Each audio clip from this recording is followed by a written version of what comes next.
Welcome back. I've got another one of these lessons that I've used in the jail class, and you'll quickly understand how it is applicable for them who are currently in our justice system. Because today, I wanted to talk about justice. Justice. Hope you can see that here. Come on, camera, focus here. Justice is often used when we talk about God. But I think a lot of times when we use words like peace, justice, mercy, grace, forgiveness, anything else, power, authority, all these words, we assume we have a shared definition of them when oftentimes we do not, or we completely misunderstand them just all the way around. Our guiding definition of these terms should be the Bible as Christians, and yet we do things like this. And not only the Bible, but also what the church has said about who God is in interpreting the Bible. Because a lot of times we come to the Bible, especially as Protestants, which includes everybody that's Baptist, Methodist, Mennonite, so on and so forth. We come to the Bible and say, okay, all I need is the Bible to interpret the Bible. And so this is kind of a part 2 of the last teaching about interpreting the Bible, because a lot of times we have the assumption that we can just come to the Bible and read what it says and be like, okay, that's good. That's good for me, and not have, and we forget about like the biases we're coming with from the places where we grew up. We forget what we've heard about the Bible and how other people have interpreted the Bible and how that affects us and our interpretation. And so one good thing to do for that is to see how has the church, because we have like 2,000 years just about of biblical interpretation to draw upon, but most people don't look that far, and a lot of Protestants will look just back to the 1500s and going forward for interpretation, and forget about all the rest before that. There are important key principles that we forget, that we've inherited there, and we forget to just define our terms in general. So let me get to what I'm talking about. Talking about justice here. What does justice mean? Well, to point at a little bit what I'm talking about, oftentimes we say God, when we're talking about God, we often say God is merciful. Right? But what comes after that? We say God is merciful. And then we often say, but He is also just. God is merciful, but He is also just. Okay? And so the but there is pointing to something about our definition of justice. Justice here is contrasted with mercy. So God is merciful, but He is also just, as if they were two different opposing things, okay? And the reason why that's a problem is because that's not going to work. God, let me grab something to wipe this off with here. Okay, I'm back. Okay, so God is not just... The reason why this is a problem is God has been confessed from the early days of the church to be simple. God is simple. Now you may say, God's not simple. He's the most complex. He's more brilliant, intelligent, knowledgeable than any of us. All of us put together, combined. He's not simple. But let me say again what we mean. You're assuming what I mean by simple. Simple means that he's not made up of parts. He's not composed of this thing and that thing. In other words, God is God, and there's nothing that put him together. Like we're put together and from all these different kinds of matter, right? God has always been. God is spirit, and God is God. He's made up of nothing else. And also, God, on this same line of thinking, God is simple in the way that God always makes the right choice. And there's no, for God, it's not like, hey, okay, I could do this or I could do that. I'm not sure which one's right. I'm going to go with this one, right? God is decisive, and he knows what to choose. He chooses it's one action, right? He's not deciding between justice or mercy, as if God is sometimes this way and sometimes that way. God is the same. Jesus Christ is the same yesterday, today, and forever, as Peter says. He's the same. God is simple, and part of his simplicity is God's justice is his mercy. And his mercy is his justice. Now, how can that be, you could say?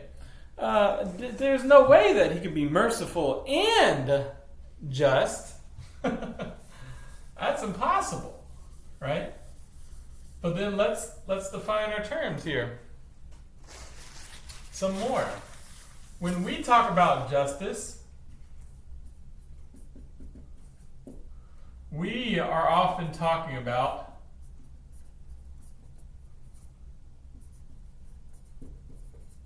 retributive justice. A lot of times we assume a retributive justice. Even Christians assume, and other people assume, a retributive sense of justice. Now, what's that? Retribution, revenge, repayment for what you've done.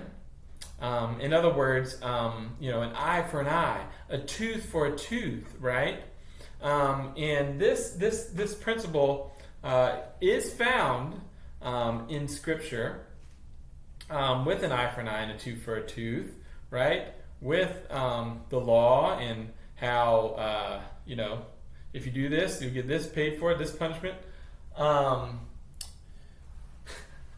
And so there's that there. But if we take, now you're going to have to go back to last number one lesson here, jail lesson, where I talked about how Jesus the Christ, says that, it was because of the hardness of your hearts that Moses allowed you to divorce, but from the beginning it was not so. And then he goes and does the same thing with the Old Testament laws, right? He says, you've heard it said, but I say to you, and one of those you've heard it said, but I say to you, you've heard it said, an eye for an eye and a tooth for a tooth. But what does he do with that understanding of justice?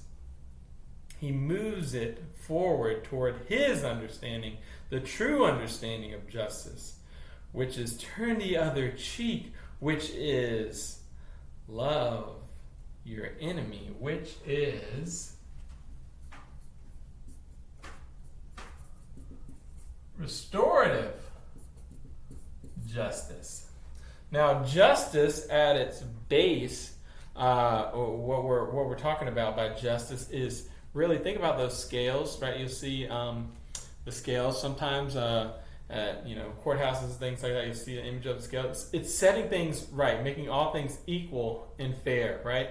Setting them right, okay? And so, retributive justice, we could examine that a little bit with, okay, X person has their watch taken from them, okay, by Y person, okay? So Tom has his watch stolen by Jimmy. In our sense of retributive justice that the world often assumes, we could say, okay, X person had his watch taken by Y person. Okay, how is Y person going to repay him? Well, we have to punish Y person, get him out of here, put him in jail.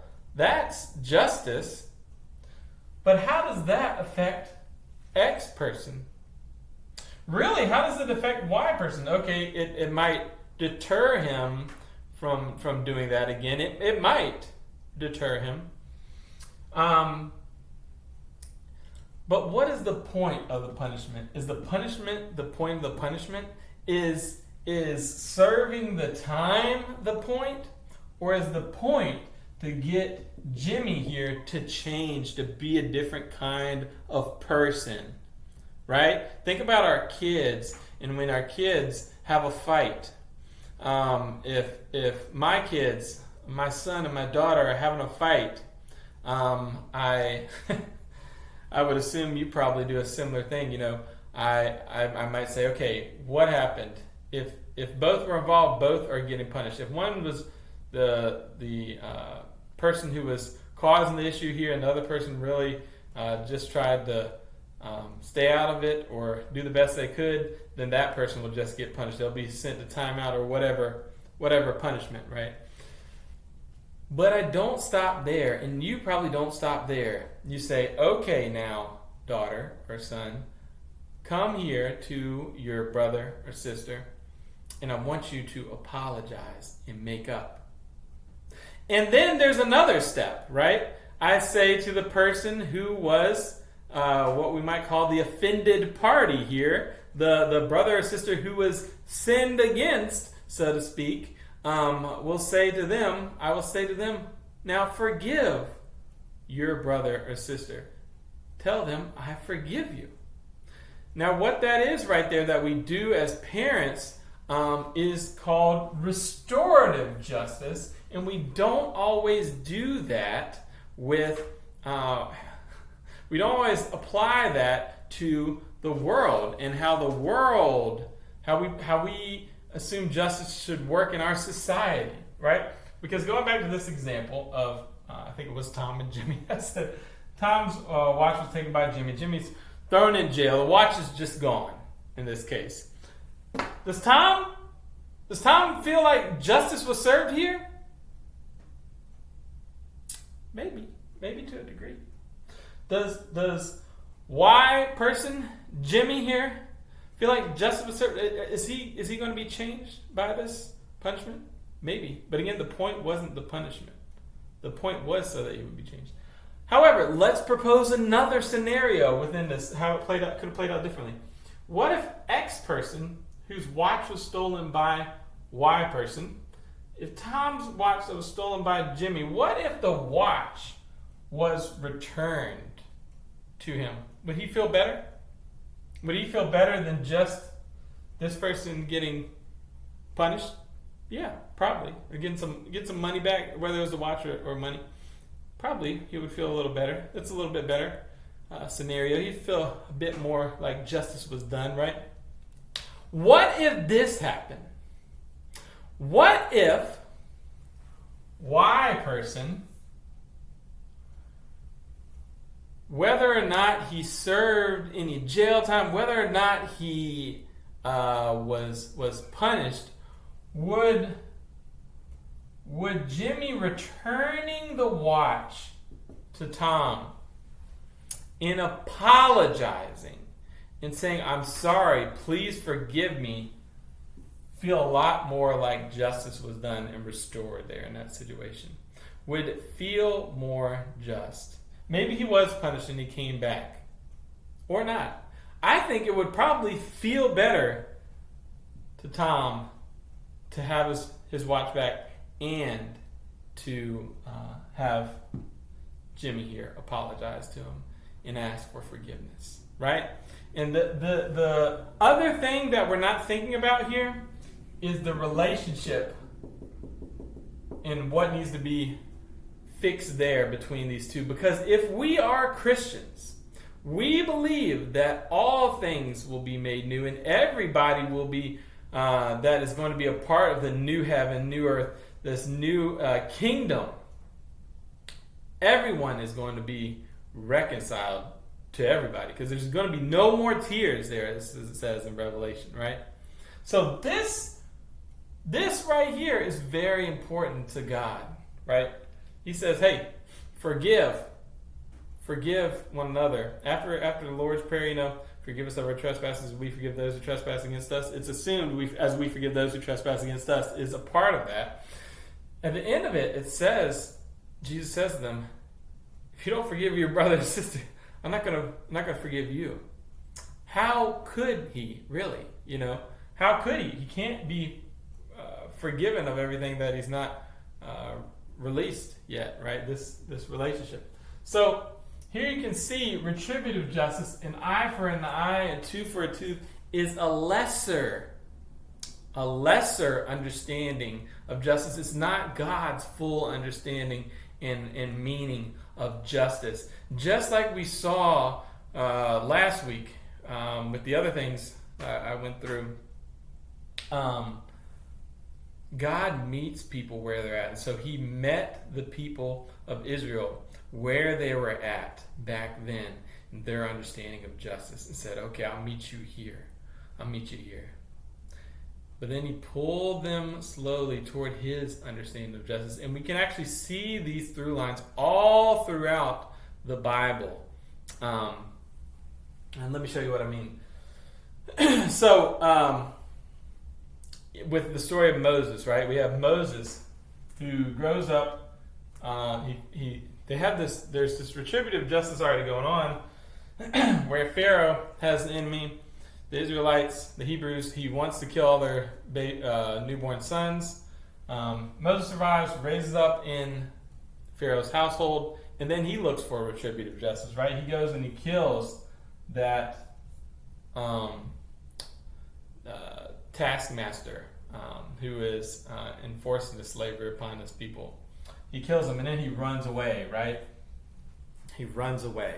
And we could say in this instance, he runs away from true justice. This is a destroyed relationship here, and he's running away from making things right here.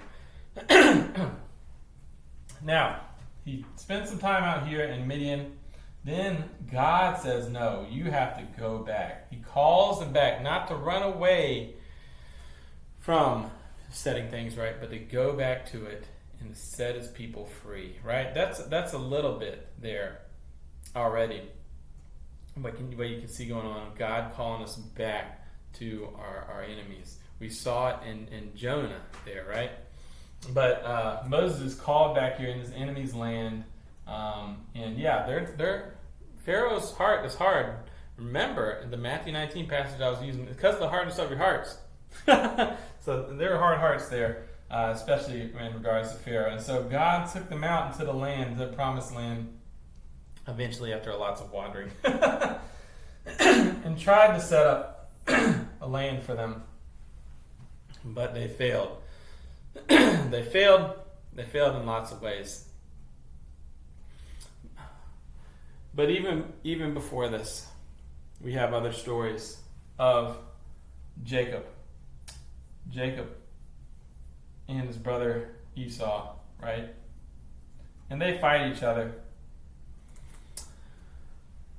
They are angry with each other because Jacob steals his birthright, and then Jacob has to run away because Esau is looking to kill him, right? He runs away all the way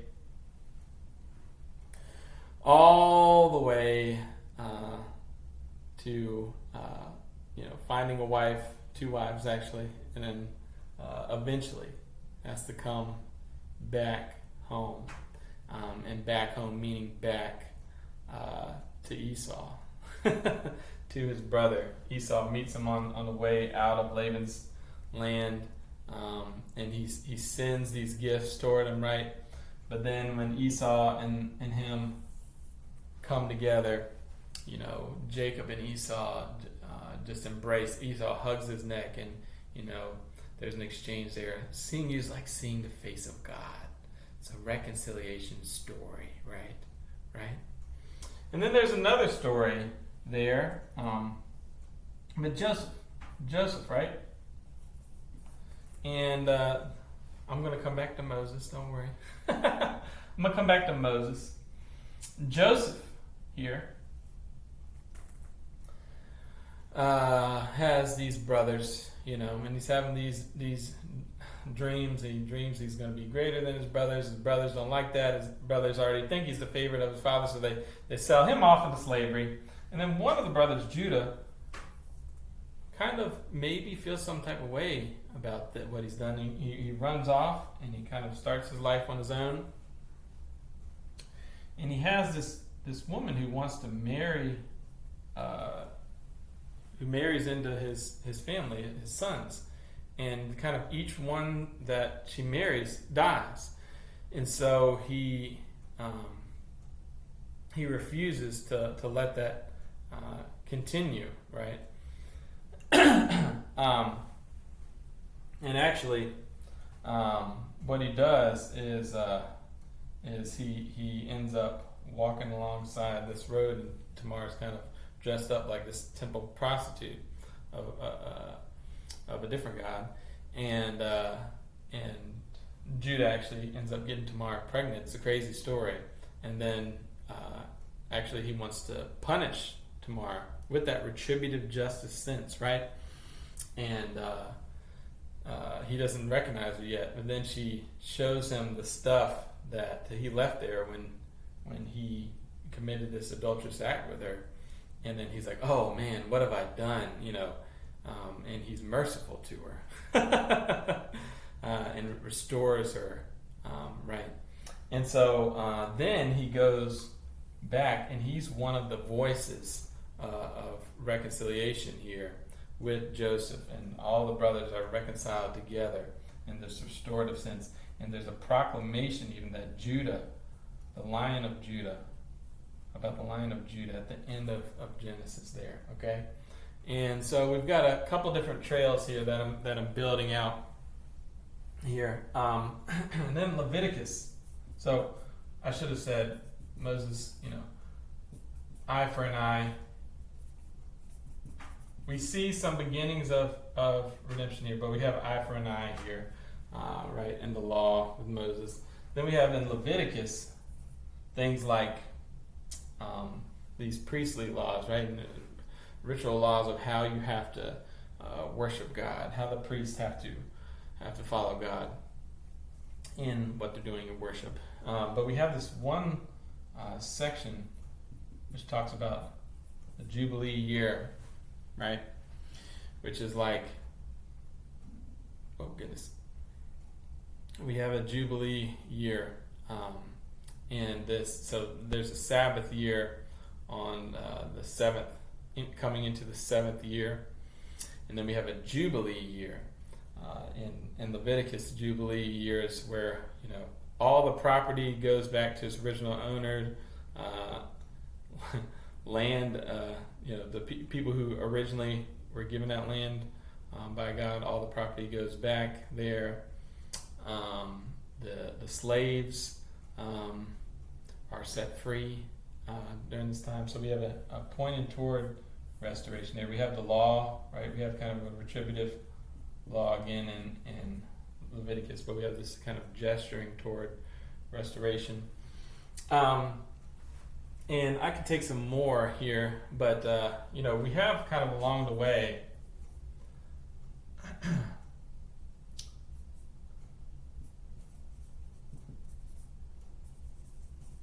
I desire mercy in Hosea, right? In contrast to sacrifice, right? And then Micah, right? What does God desire? Not these sacrifices, but love, mercy, live justly, walk humbly with your God, right? And Micah 6:8, that famous passage, is in contrast to the sacrifices and kind of these laws and this retributive feeling of kind of, what's going on here. And we have other stories like David, who's a leader in the armies of God, repaying back evil for evil, right? If you want to put it that way, like violence for violence. And he's a warrior, right? David and Goliath, and then like killing all these Philistines. But then, so we have that retributive sense of justice. But then we also have David, when he's going to do the temple, and God says, "You've shed too much blood." So there's a little gesturing toward a different kind of justice. And then if we draw all these things forward, there's more here too that we can draw forward. It's all over the place. Like we did with Jonah, it's kind of explicit there, right? Last time. But if we draw all these things forward, we see with Moses, who gave the law, who's a lawgiver. That's his primary kind of recognition, within Judaism, is he's the law. He represents the law of Moses. So he gives an eye for an eye and tooth for a tooth as a shorthand here for justice. And so when we come forward here, what we have is a mirroring of the lives of Moses and Jesus, right? Jesus is born, and then the ruling power, not Pharaoh, but King Herod this time, tries to kill all the babies around him, right? In this retributive justice sense, he flees to Egypt, right? So there's that. Out of Egypt I'll call my son. There's a relationship there with Moses. And he gives a new law, sermon on, it's not Mount Sinai, but it's a Sermon on the Mount. He gives a new law, and it's not new in the sense that it's totally alien and different than what Moses gave, but rather it's the fulfillment of what Moses gave, of what Moses was. Again, that verse, it helps us understand a lot. Because of the hardness of your hearts, Moses allowed you to divorce, but from the beginning, it was not so. God never intended it that way. He's leading you along. So he gives a Sermon on the Mount. We'll just shorten it as love your enemy, right? And even let's not just say love your enemy, but rather do everything you can, even when people, or when you're the party that has been offended against, when you're the person that's been stolen from, has been hit, has been hurt. Do everything you can in sacrificial love. Turn the other cheek. Giving your cloak, right? Walking with them a second mile. Go that extra mile, which comes from Jesus' teaching, and we say it even without thinking about it. But go that extra mile in trying to do justice, which is to restore that relationship, right? That's there. That's right there in this teaching. It's a transformation. Jesus' whole life, and especially in the Gospel of Matthew, reflects Moses in a new way, right? And then with Jacob and Esau, we have already restoration in their story. But Paul in Romans 9-11, I talked about this a little bit in our reading thing with the last at the back of the North Wind chapter, if you're reading along with us there. But in Romans 9-11, Paul takes a passage from Malachi where it says, Jacob I loved, Esau I hated, right? But we often forget how that story played out between Jacob and Esau. And Paul didn't forget; he remembers. But you'll hear like people read that passage from Romans 9. Oh yes, well God chooses who He will, and that's how it goes. That's just how it goes. as if God was that type of God. As if that's who He's shown us He is, right?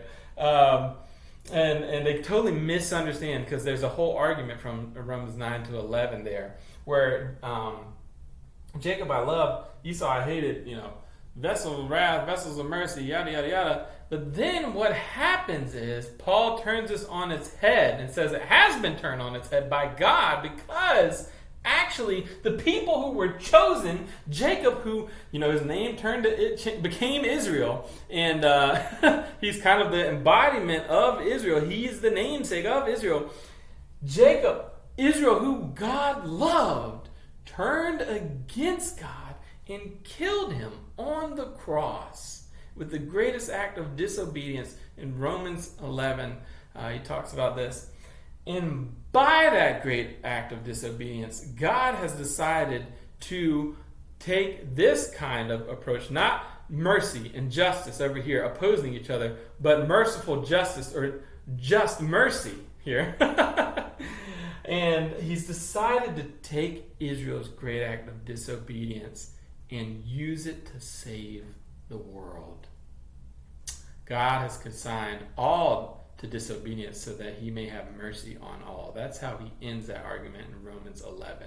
Okay? So he takes the restorative justice by using this story from Jacob and Esau way over here in the New Testament.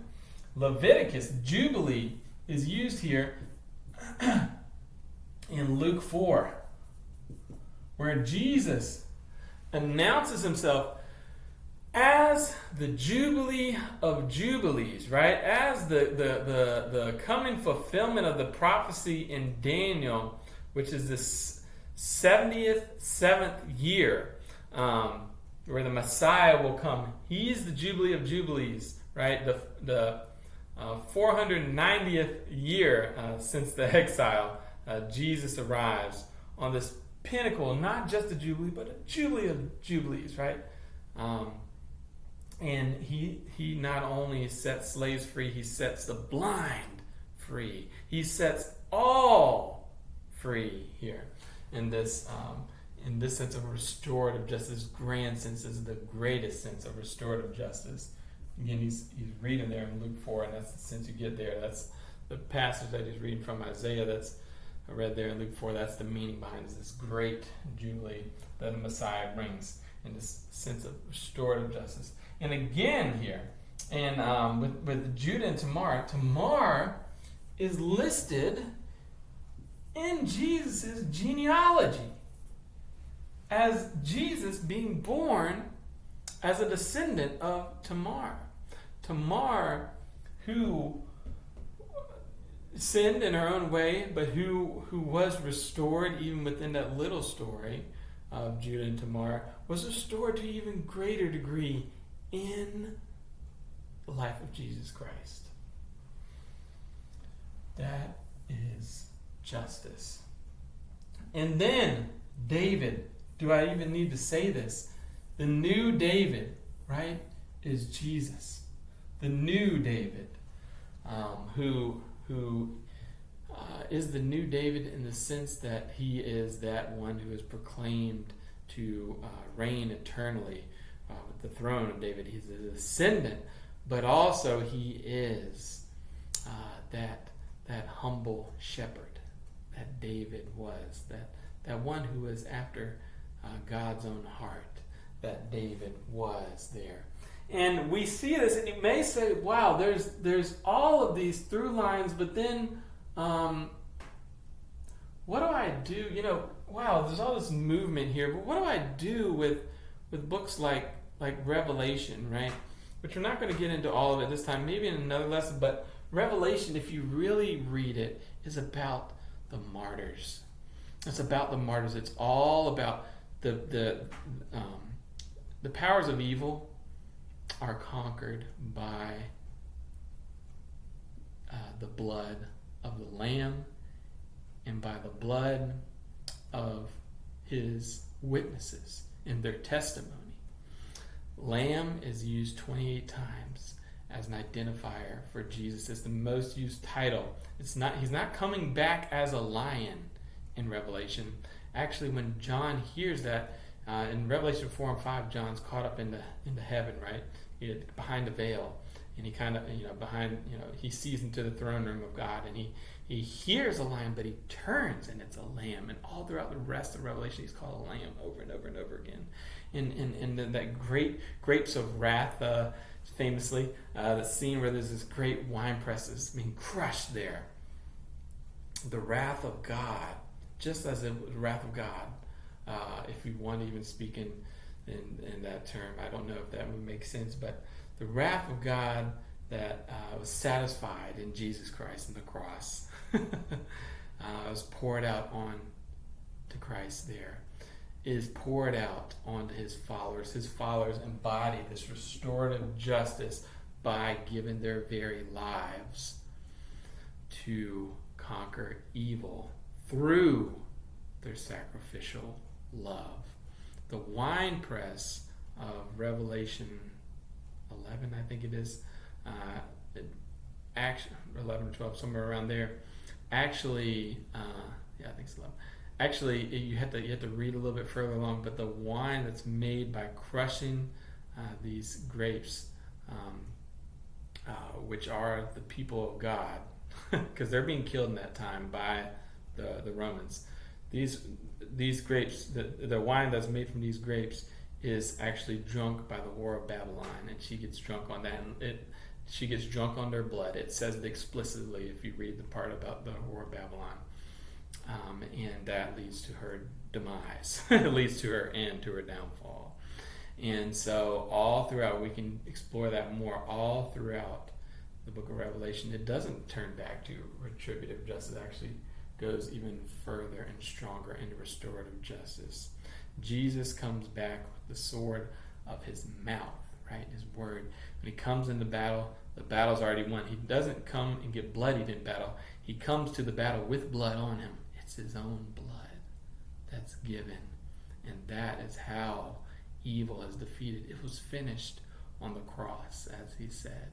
And we participate in that by our own sacrificial love and aim for restorative justice. God's mercy is his justice, and his justice is his mercy. God sets things right, not through retributive justice.